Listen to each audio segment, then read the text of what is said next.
Hey guys, Johnny Quirk back once again here to support your entrepreneurial journey. Okay, cool. So today I'm delighted to say that we're talking wellness here on the Go Solo show. And we have four amazing people who've successfully built a winning business with thriving communities, regular customers, and amazing social media presences.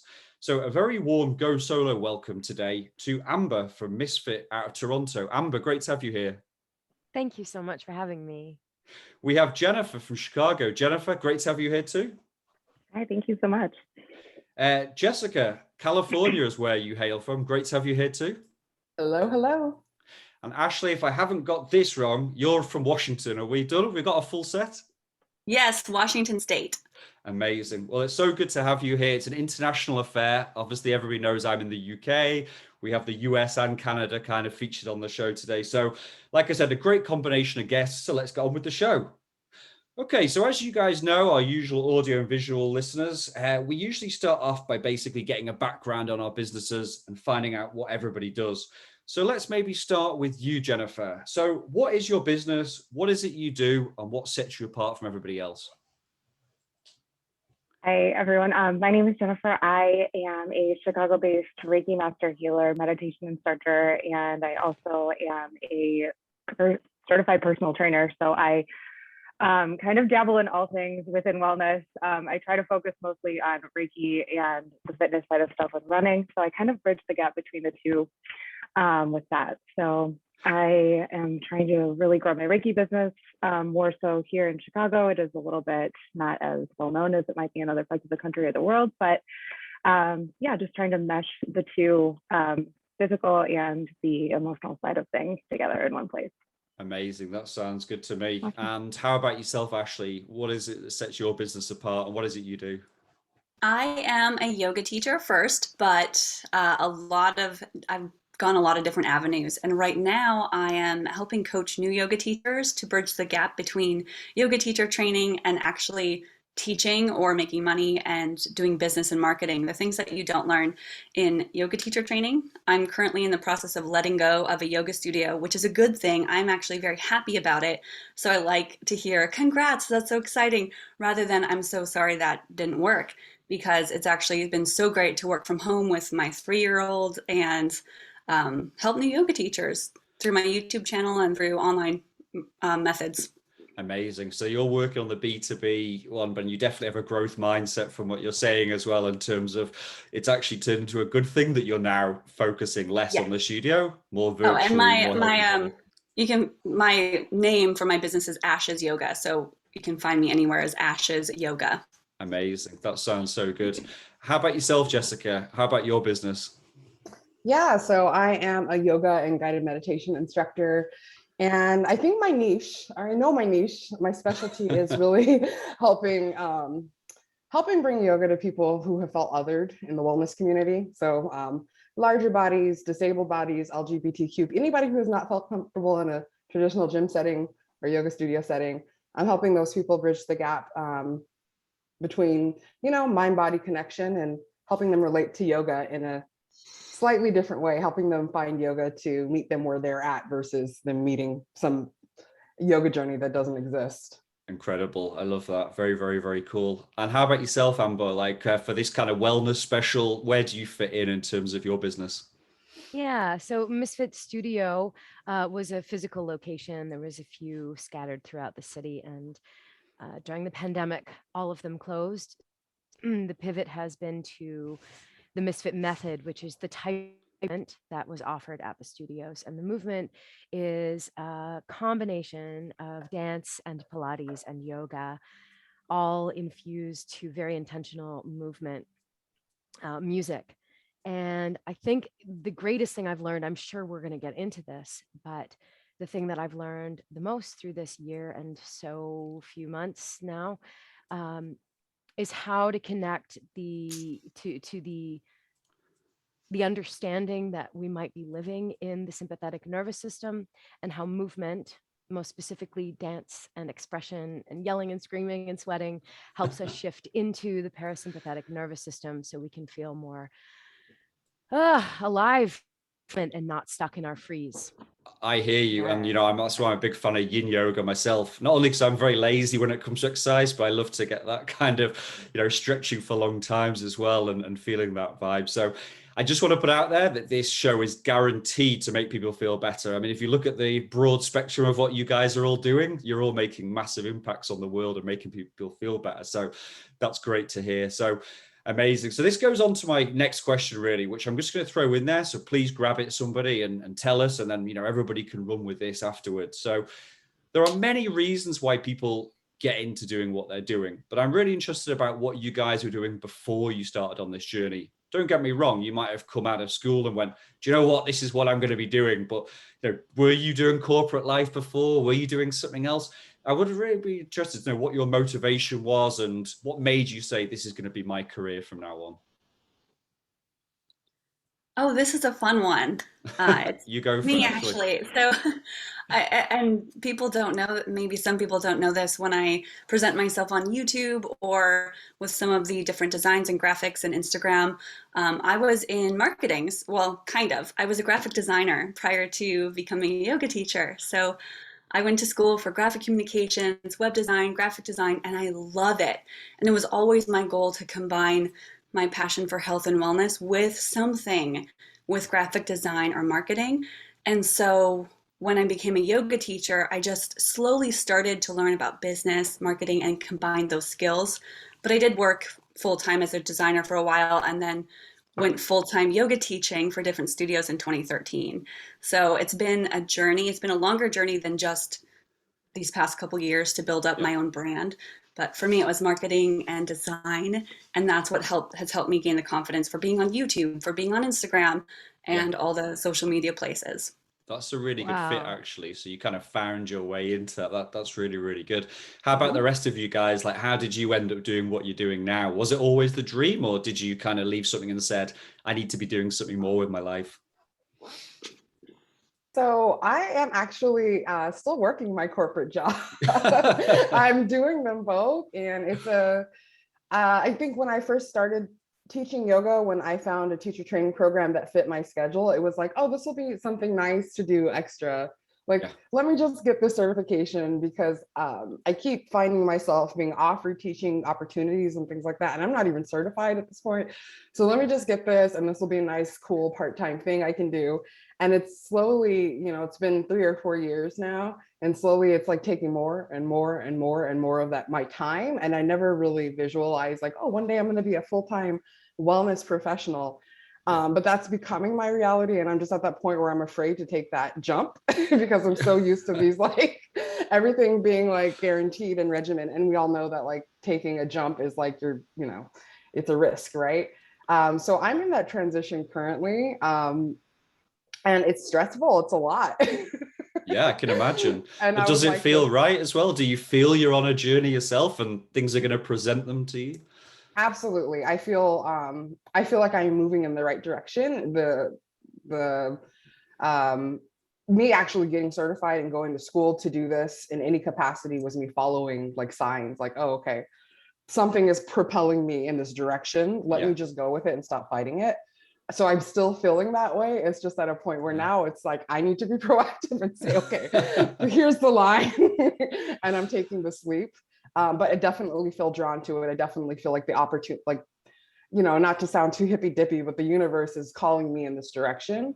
And this is the thing I feel the most confident in my life out of everything I've ever done professionally. Yeah. I feel like, okay, I got this because I'm born to do this. That's how I feel about doing this. So Yeah, and that's perfectly fine. Do you know what I mean? I think that sounds really healthy, actually. And look, we love hippie dippy on this show as well. So good use of that word as well. I think it's, whatever people are doing, it's got to feel right. It's whether that's a societal sort of side project, whatever. But if it's moving into something, it's a smart way of doing it. So really cool. How about yourself, Jennifer? Like, where have you kind of come from? I'm And just what are you doing? very similar, Jessica. I work in logistics full time, so I still do that, and I have done both some type of fitness and this for about 4 years. So I'm used to like working in this like co-management of doing that part time, and then I find that I ebb and flow like more into fitness and wellness and stuff in certain times and seasons of my life. So yeah, I went to school for logistics and marketing. I ended up with a job out of college. After that, I've been in the industry for like 15 years.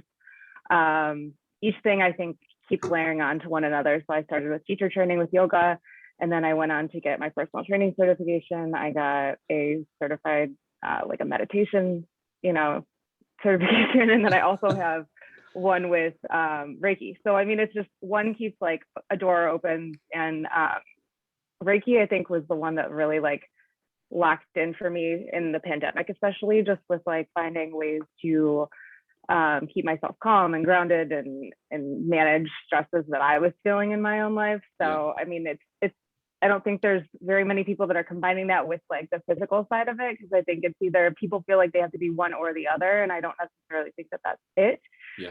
So that's my goal, is trying to like share that with everyone. I mean, I feel the same thing, that the momentum is pushing me in that direction. I eventually will make the full on movement into all this. Sounds like you're spinning plates and in a good way. And I'm also excited to hear that way.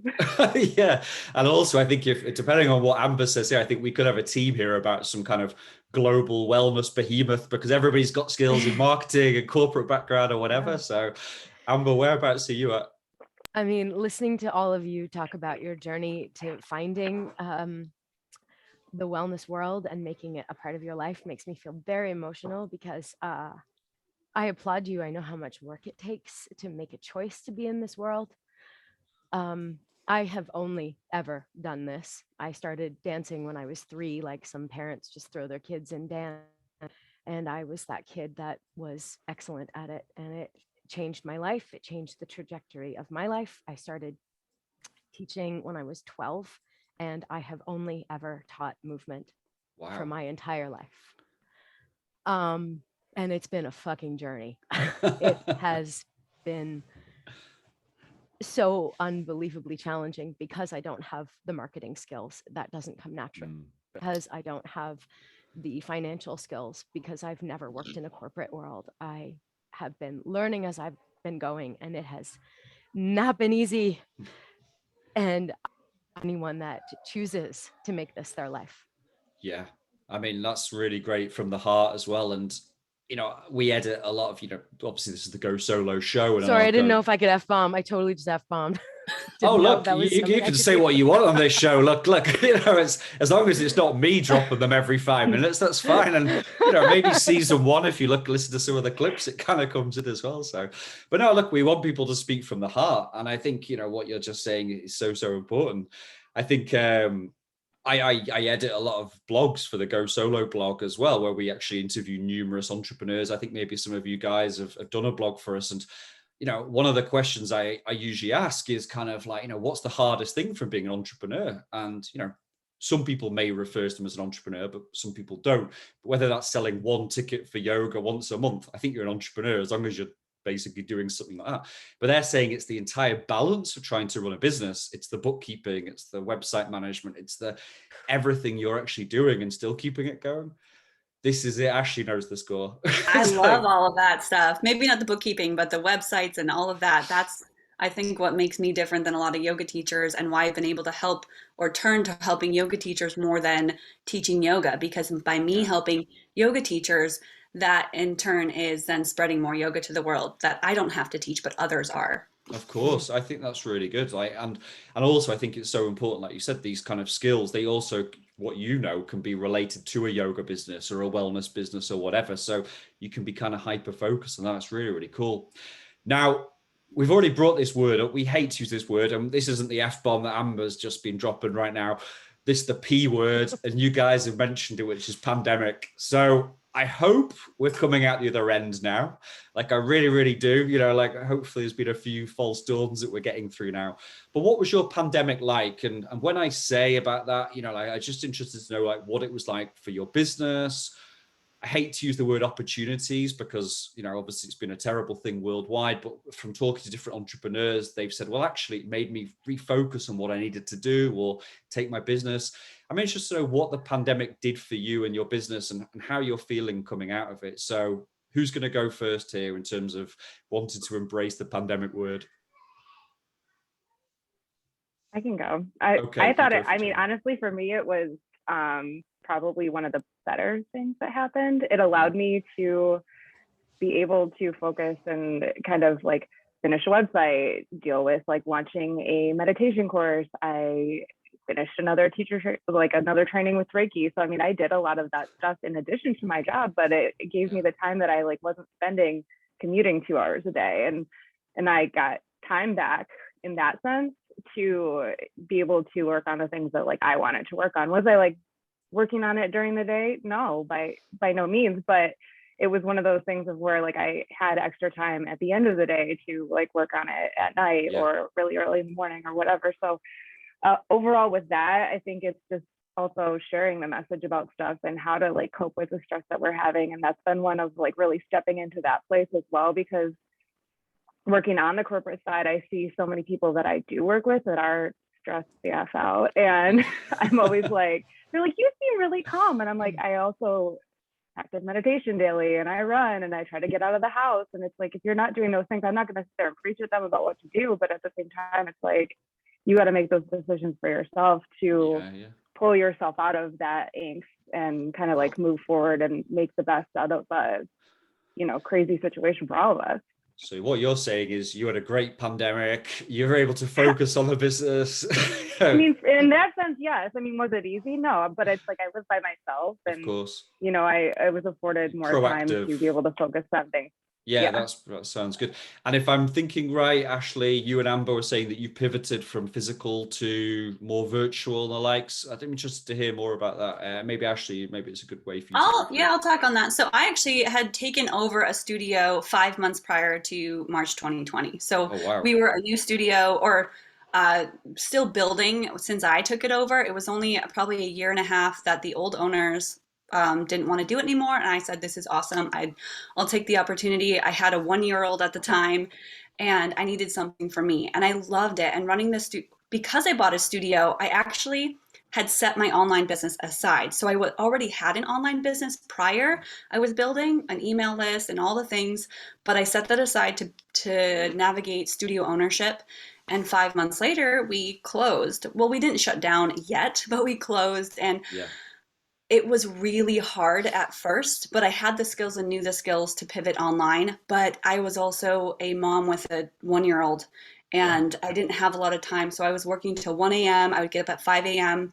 and teach a 6 a.m. class. And I didn't have much help. I won't get it too much into that, but even a few months after that, I ended up, there was a breakup happened. I had to move out on my own, high overhead cost of a closed studio, high cost of living in the Seattle area.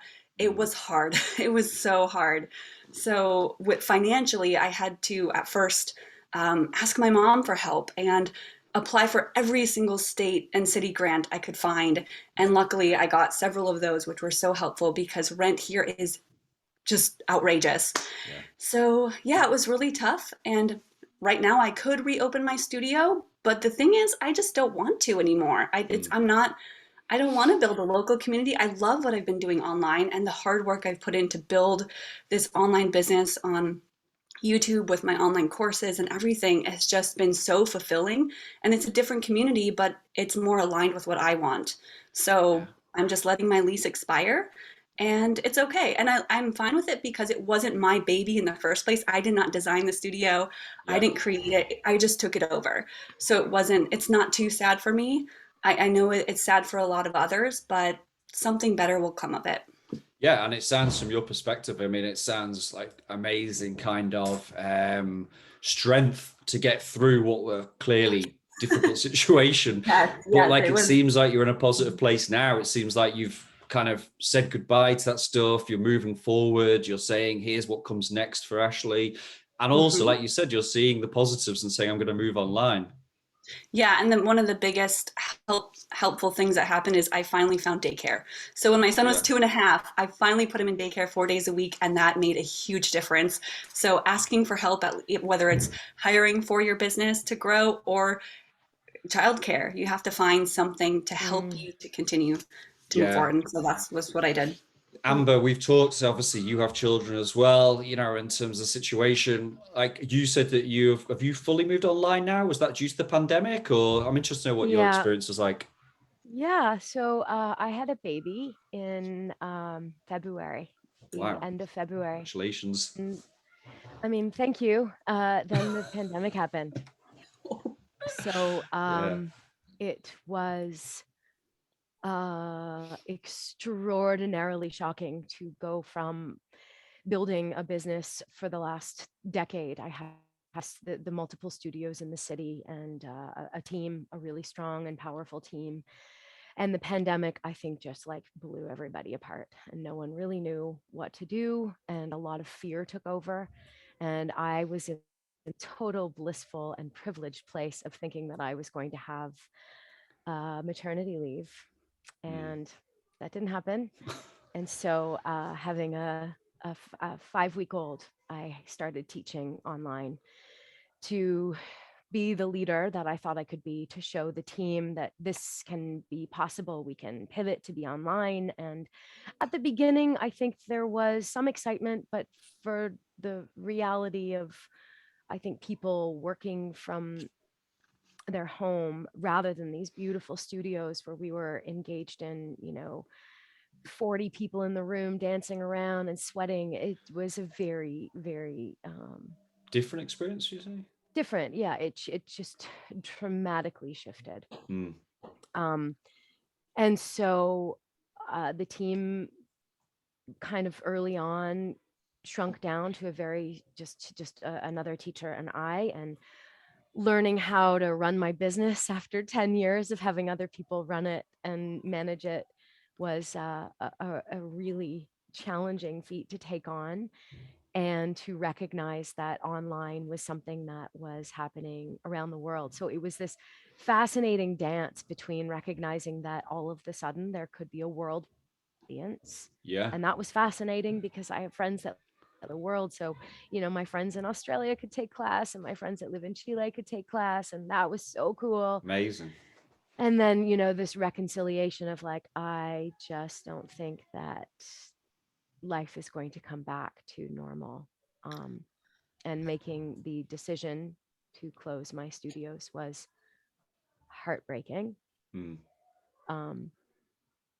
Then fast forward 6 months, because I'd fall into a very dark place for about 6. Yeah. It started to, that place of darkness started to inform how I could move forward and literally crawl myself out of my own hole because of my darkness and my sadness, that I closed my life. My life is everything, actually. Yeah. And I think what happened is that being able to talk about it online and attract different people, Yeah. and have a space where people, doing Zoom classes is very strange. It is. But this that we're doing right now, fascinatingly enough, really called vulnerability to the surface. People started to share the experience of what the pandemic was for them. And I wish that everyone for experience. I just don't think that was true with everyone. A lot of people had a really, really hard time. Of And course. that started to inform the movement. And so I started to research more about, this fascination of what happens when we get stuck in our fear, and what happens when we get stuck in our held patterns of not being able to move forward. And movement is actually the only thing that healed me and got me out of my own dark hole that I'm still realistically crawling out of. Yeah. And having a year and just a half-year-old with the other parents in the room, what Yeah. that's There's about. a lot to take on. Yeah, it's just like a total life change. Yeah. And so, this real dance, and I call it a dance because some days it's like, it's beautiful and exuberance, and it's full of curiosity of, wow, what does online mean? Yeah. And what dance look like? And then the other side of the dance is like, what just happened? Oh my God. Yeah. But I mean, we appreciate the honesty in terms of you telling this story, because actually, like you're saying, is it's not all like it seems to me, because I think the more we become attached to stuff in life, the deeper we love something, as in you must have put a lot of effort into your studios, your brand, your whatever you do. it actually then is harder to say goodbye to that when something affects that. It's not like, saying what Ashley was saying, the studio was taken over, it wasn't a problem, Yeah. you hadn't decorated it and come up with it your own way. Like you're saying, if this is what it is, it's difficult. And it's not as easy as just switching a light bulb and saying, oh yeah, I'm just going to move online tomorrow. That's fine. It's almost like apples and oranges, really, like in terms of but you do need to do that and realize which way the wind is blowing. Like what's the future going to be like? And you never know, it may come back fully, or maybe you don't want to. Maybe you fully can put that aside. So yeah, thank you for sharing that story as well, Amber. That was great. You did just say such a key word. You used the word attachment, and I think that this was a practice of non-attachment, like in its nth degree. This was, what was the attachment to the life that once was, and why can't I let go of it? I mean, it's true. Yeah. I mean, look, how much time? I mean, I think I'm with kindred spirits here. Like if we're reading like Buddhist philosophy and stuff like that, it's all well and good to say about attachment and say, oh, we shouldn't get too involved in this or whatever. But that's easier said than done, because we are humans. We do take attachment. We learn to love stuff. We put extra effort into stuff, and unfortunately, things don't work out. It's always good to have this grounding and say, well, actually, that wasn't meant to be, or something better is coming down the line, or whatever. But there does have to be some kind of grieving process or something that takes place for something. But let's hope that the next thing that comes up is a phoenix out of those flames and goes, wow, this was meant to kind of happen. This was the right thing to do. So amazing. And Jessica, I'm going to come to you just this, your pandemic experience, and by the way, we're not going to be talking about pandemic for forever on the show, but I'm just interested to know, what your experience was. Were you a bit more safe because you do both sort of thing? Well, I have a presence on the internet, but up until the pandemic, I wasn't doing like anything online besides microblogging. Yeah. So as soon as this happened, I hit the ground running. I was working for two different studios teaching, and I was commuting from like Orange County to LA a couple times a week. And I love teaching. I was more stressed out about the commuting part. That was making me hate what I was doing. Like I was just so overwhelmed by everything. And as soon as this stuff happened at the end of March, I remember having conversations with the two places I worked at, the two studios. What do you want to do? I don't know. They're saying 2 weeks. Remember 2 weeks? I do remember, yeah. Let's write it out. And it really was, yeah. It's a long 2 weeks is all I'll say. Yeah, it's the longest 2 weeks I've ever had. And so one studio was like, we're going to write this out and, whatever. The other studio was like, hey, are you comfortable being on Zoom? Do you want to try this? And I was like, I'm not, but let's do it. Like, let's just do it. So I hit the ground running. I went right on Zoom within like 2 weeks just to have a class. Yeah. And I found that I liked it because I wasn't commuting, but also I was inviting students to practice with me in my class or in my house, which is a different experience than me showing up to teach a student in a studio. My teachers always drilled it in my head, don't take your own class. So my in studio, and I think most teachers have that same vibe when they're teaching. You're not really doing the flow with them. You're kind of leading, you're observing your class, you're walking around. So that's taken away from Zoom. That's not a thing. You have to demonstrate your whole class. You're doing your class with your student. I never really had that experience. And what it did was it kind of, I'm still the instructor, I'm still leading the class, but I'm also a student with the students. So if I'm going through something, I am more apt to share it with it and be open with my students. So it kind of took a barrier away because they're practicing with me in my home. It created, honestly, more of a close-knit community, which sounds like ass backwards because we're Zooming versus being in the same room together. But what I found in my studios, teaching, like in Los Angeles, for example, people would come to class and they would run out before class was over or as soon as it was done. Yeah, and like they get on the road and go home or whatever they're doing.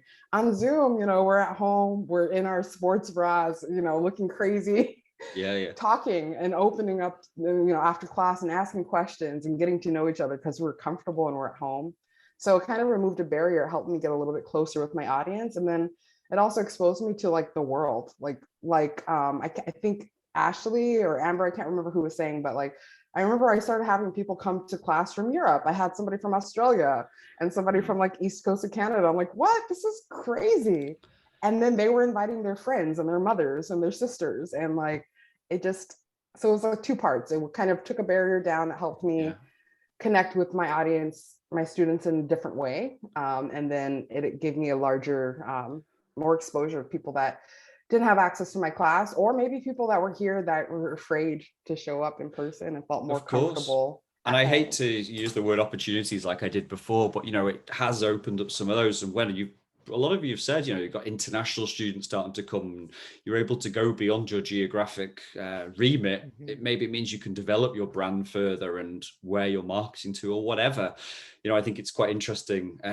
Quite a few of those things you're saying as well about people feeling more comfortable. Like you find people, I guess, maybe you're in a Shavasana for 40 minutes and you didn't realize Zoom was still on and someone's still there or whatever, because, these things happen. People probably feel like you said, people just jet out because they're so busy going from building to building and commuting and all this all the time. So very, very cool. Right. The final question before we're going to go on to some of your growth tips for business. I'm really interested to know, because you're all in wellness, you're all doing really cool things in this space. Are you all super chilled and have a great work-life balance? I see some laughing here for anybody on the audio here.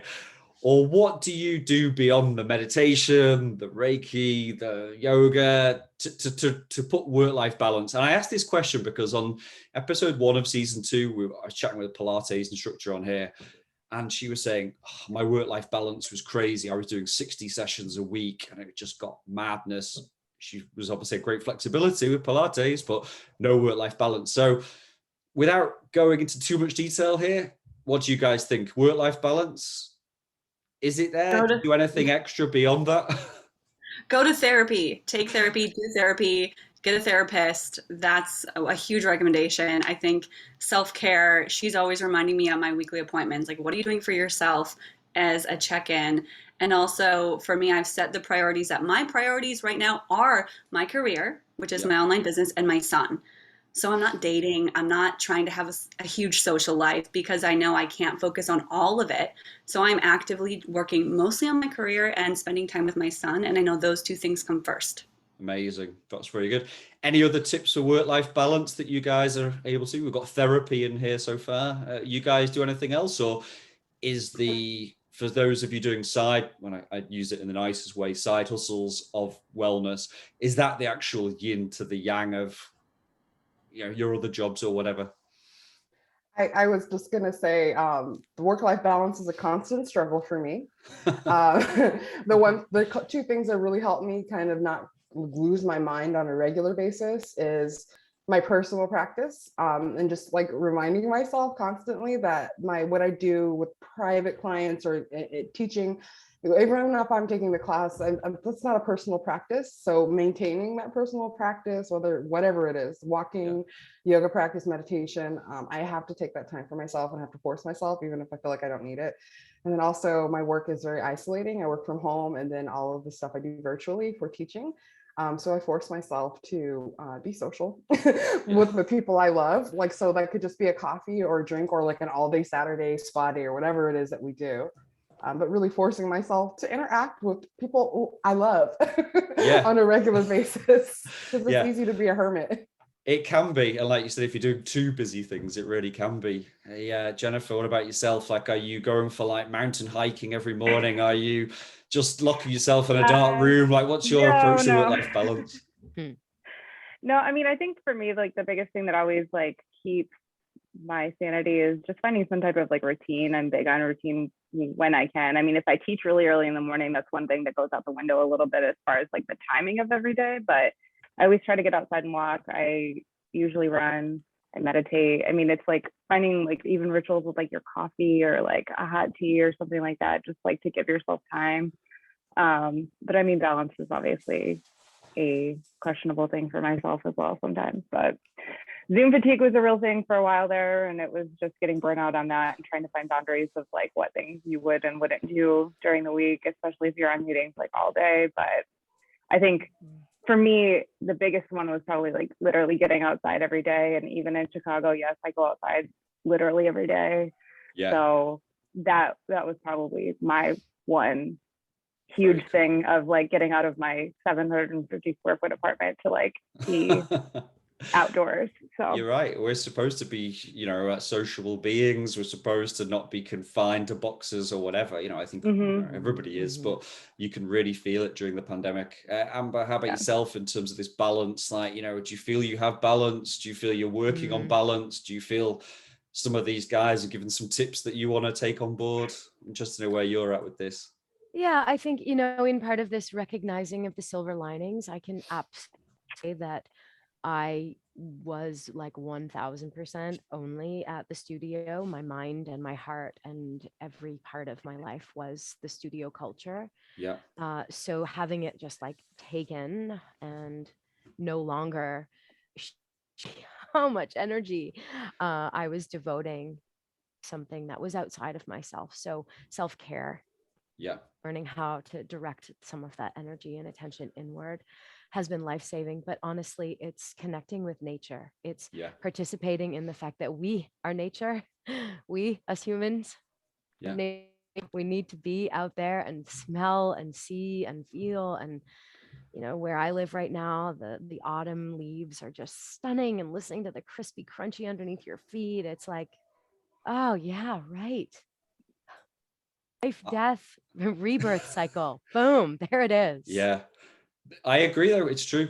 Like I live in Manchester here in the UK. It's a fairly industrial city, but the countryside is 20 minutes away.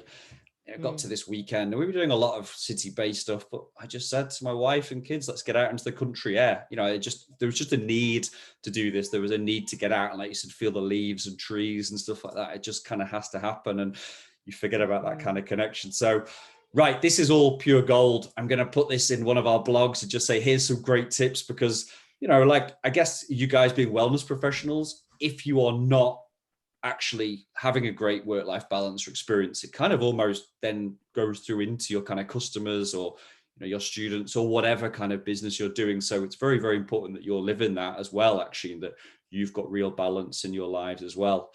Now, this is where we go and switch into kind of part 2 of our show. And this is basically because I want to try and just dip in and get some tips from you guys about how you go about running your business and some of these. And we have a few questions to ask, and I'm just going to literally throw this in. And the first word I'm going to say is Instagram. Now, you guys all have, and let's not talk about metaverse. We haven't got all day or all this stuff that's happening. But I'm just really interested to know about Instagram and your opinion on it. And maybe just kind of like, what have you done to grow your presence? Because you all have great presences on Instagram. We're not superficial in terms of talking, you've got 50 million followers or whatever like this, but you guys have all built fairly solid Instagram accounts, which obviously reflect your brands in different ways. I'm just interested to know what your approach that is and whether it's probably your primary part of marketing, how you go about growing it. Is it organic? I'm just interested to know kind of like how you use it and how you've grown it for other people maybe thinking about starting or growing their one. So who wants to go first? What do you think about Instagram and what can we be using it for?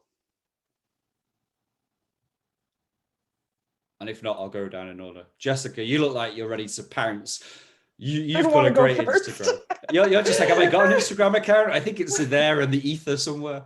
No, I was waiting to like hear what everybody else had to say, but because I don't really have a method, I feel like the audience that I found has definitely been organic and accidental. And I say that because I don't have any organization. I don't have any rhyme or reason. I don't have a schedule thing. I tried to do all that. I can't. It doesn't work for me. It really doesn't. And what I'm doing with my Instagram is I'm just using it as a space to be, within this channel of wellness and body acceptance and all the things that I stand for personally. I try not to think of it as a brand because that just gets really, it just feels so businessy. And I understand that that is obviously what we want.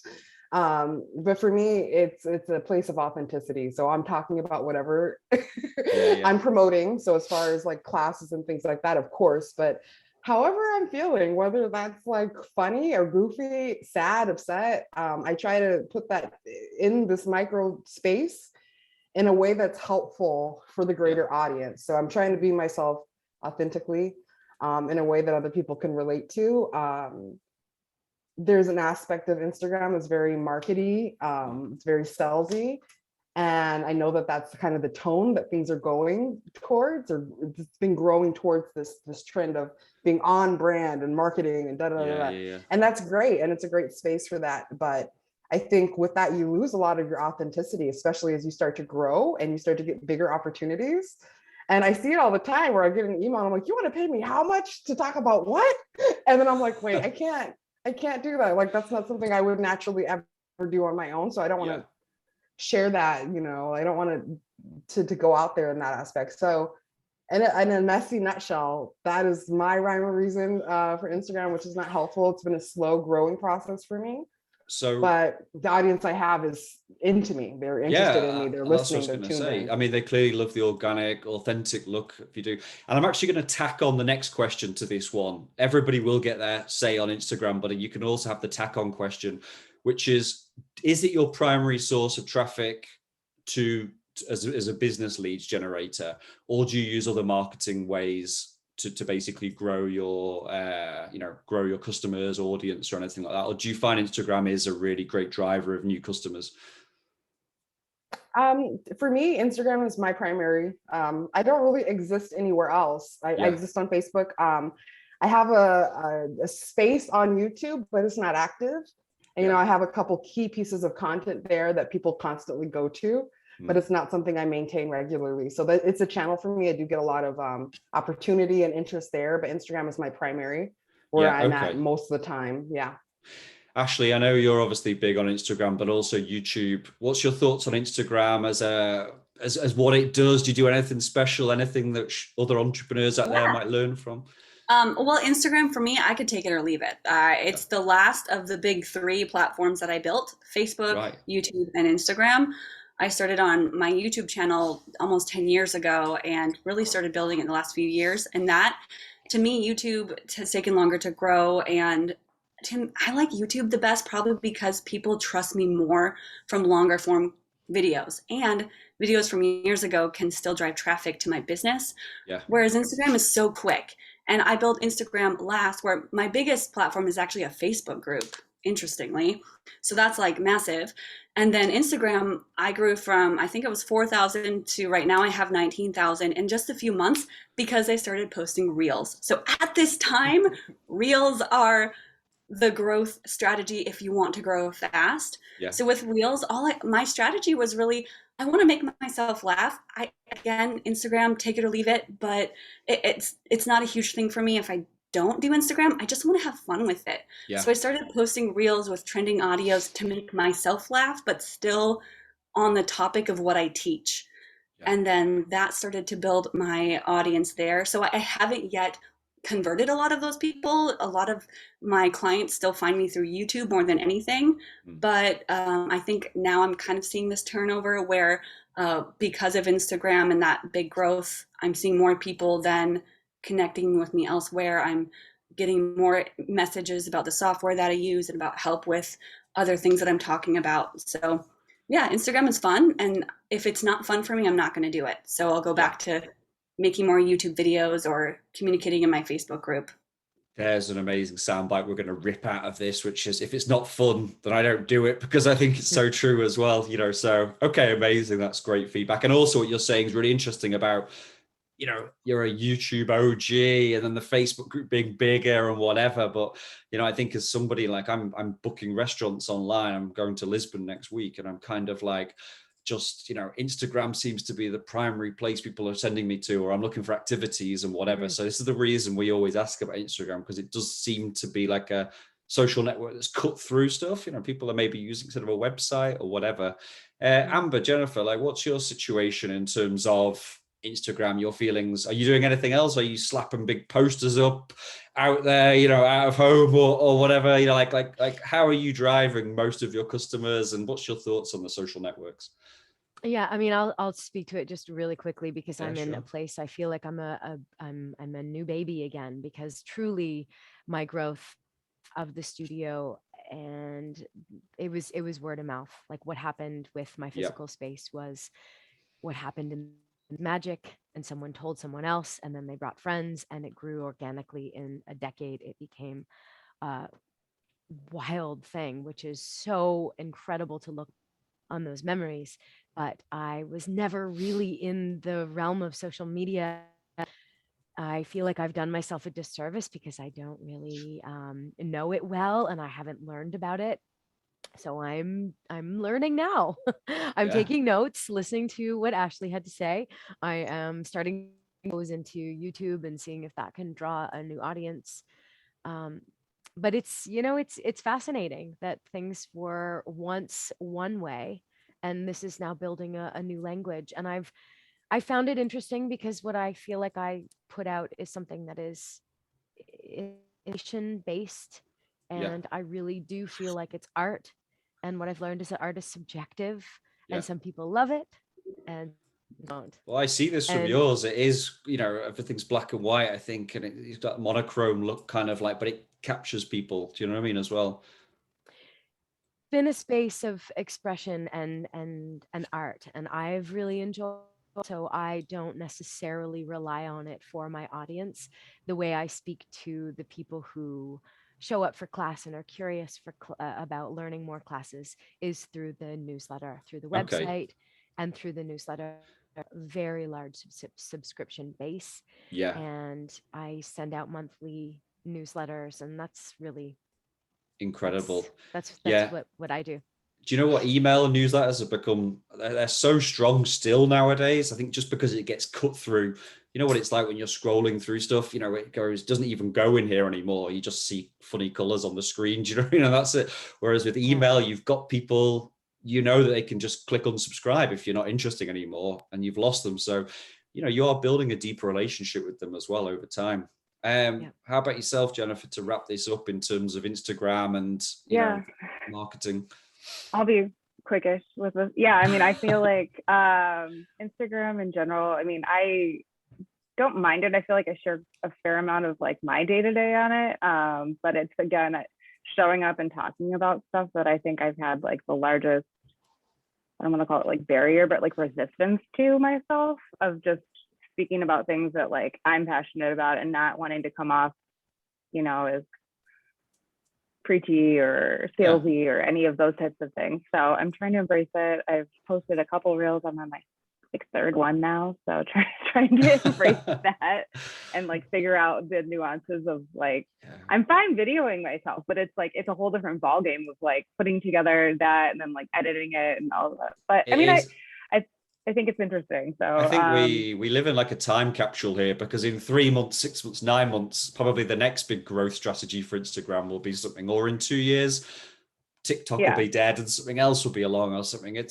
Who knows really, but you've got to stay ahead of the curve and find out exactly where your audience is.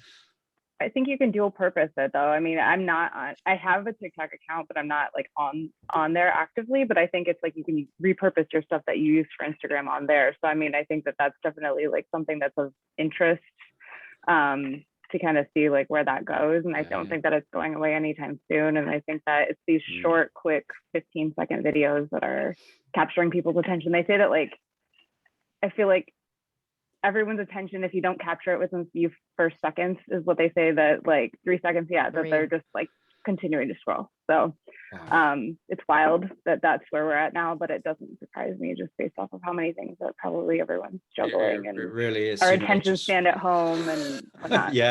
Attention span is shocking. It really is. Like things really have changed, but then I'm getting old now, so I'm allowed to say that. So final question really before we go on to our famous rapid fire round for you all is for other entrepreneurs out there. Like we're big fans of books or websites or podcasts or resources.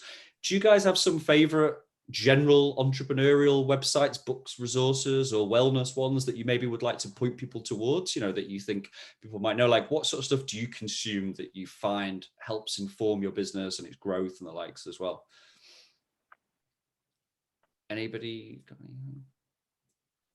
I Jennifer? read a book recently. What is it called? I have it over there. It was, I might shimmy over and look at it. But it was building out, like it was, like the road to recognition. But it basically broke down like Facebook, LinkedIn, Instagram, like all the things of like how to make yourself like known and building out your brand. Yeah, That that's was a probably great the book. last like really good one that I read. We don't have that in our Is the library, Seed. and we are trying to build a library on our blog of great resources. So again, you know, if you guys have any that you want to put forward, that you say to somebody like, oh, you should definitely check out this podcast, you should definitely check out this book, then, you know, feel free to share. So every time that I dive deep into a platform or something like course building or Instagram or YouTube, I find an expert that I connect with and I buy whatever product they have. So I buy their course and I learn from them. Yeah. And I think so many people maybe want just like when you scatter yourself and look for a bunch of the free resources through Google search, it can be really confusing. But when you find someone who's done it and then you follow their step-by-step system, that's what helped me to grow so much faster on any marketing platform or even with income and revenue and building my business is I found someone and I gave them money to tell me their secrets and they did. Yeah. So there's, I've been following an Instagram coach, a few Instagram coaches. And my favorite podcast is actually Chalene Johnson. She's one of my favorites. She does Build Your Tribe and the Chalene Show, but her podcast Build Your Tribe is my go-to when it comes to business tips, just because I resonate with her sort of like ADHD ways. So it's very scattered. And I'm like, you get me, I get it. Okay, let's tell me all the things. And then when it came to YouTube, I found a coach that I connected with and I bought her YouTube program. And then I'm in an Instagram membership. So I keep up to date on all the things with the people that I connect with. So who I connect with is not necessarily going to be who everyone else connects with. Yeah. But so I find someone that inspires me, motivates me, and I pay for their products. Well, that works for me. That's a marketing funnel in itself. So well done. Yeah. That's impressive. Any other quick ones? Amber, have you got any quick recommendations, or Jessica? No? I mean, we could always add these as well later. I'm taking notes from Ashley. Go. That's all right. Yeah, we've got these. Yeah, be expecting a marketing email coming soon as well. Seriously. Jessica, how about yourself? I just, with the kind of media, social media that I consume, I am following people that I admire, and not just because they're in my space or in my industry, but because they're doing groundbreaking things in their industry, in their space. I take inspiration from that kind of non-conventionally, I guess. Yeah. So like some of the people I look to, Nabila Noor, Jackie Aina, she's such a badass. CCO Lisa, these are influencers in like beauty guru, lifestyle, things like that, outside of wellness. And I learn a lot from them. And oftentimes they offer courses, like similar to what Ashley was saying. If there's somebody that you're following that's making big moves and they become successful, they start offering tips and courses. And I've taken writing courses from people that I admire, just not even because that's what I want to do, but there's something about them and the way that they're doing, something about their authenticity that I can learn from.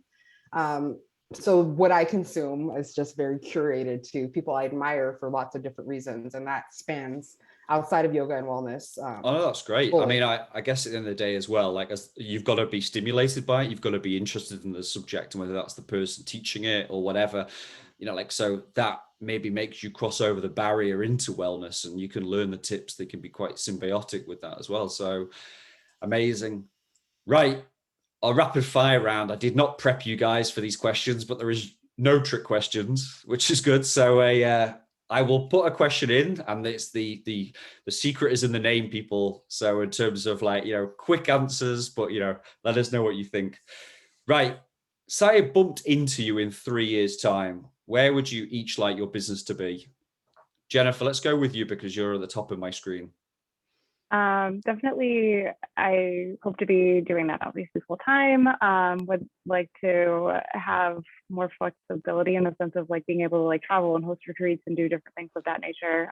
So have, I guess, more freedom of time and space, and having a balance of online and in person. I do like doing stuff in person with people, so I don't know that I'll ever like fully give that up, but well, hopefully the pandemic will be over by that point. So, you know, the 2 weeks will be done by then. That's the kind of dream anyway. So, Ashley, 3 years' time, where do you want your business to be?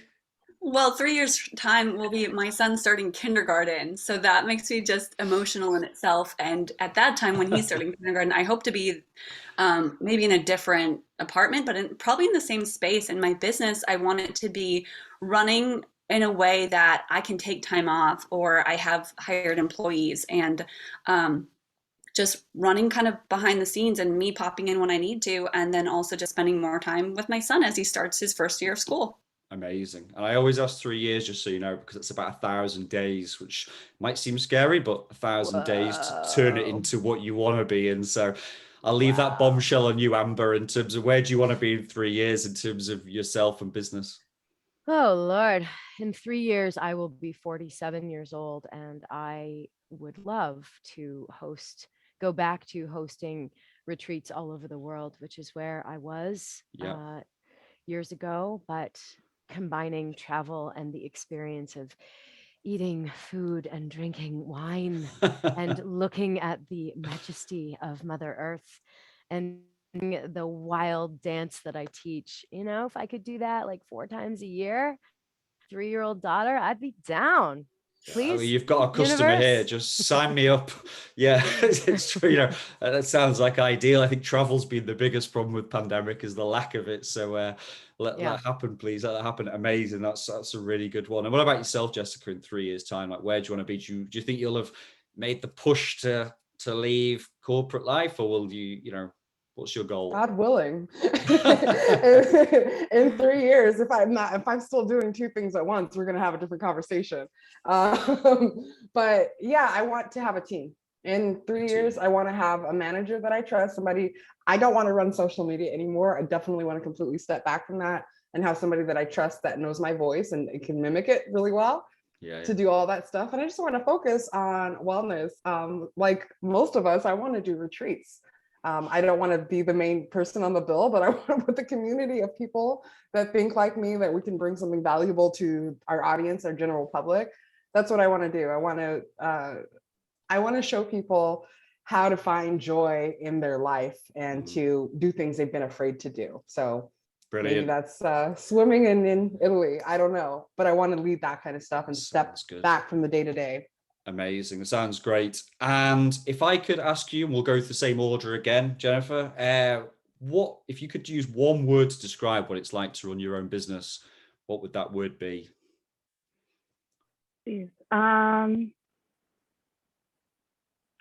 I think it's definitely probably just rewarding, showing up for people every day and helping them in some type of manner, making their day better, whether it's like teaching them a class or making them feel more calm with Reiki, whatever that is. I just find it to be just a really rewarding place to come from. That was more than one word, but I'll let you have it because I appreciate the background as well.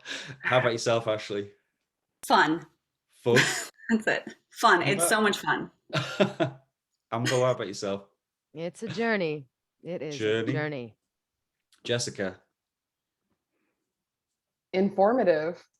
Learning about myself and my community every day. Kind of mind-blowing. Amazing. Think you know everything, but you never do. Jennifer, we're back to yourself again.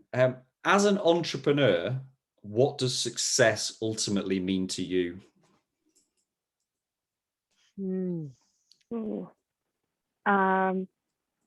Yeah, I think for me, freedom, probably freedom of time, freedom of location, things of that nature.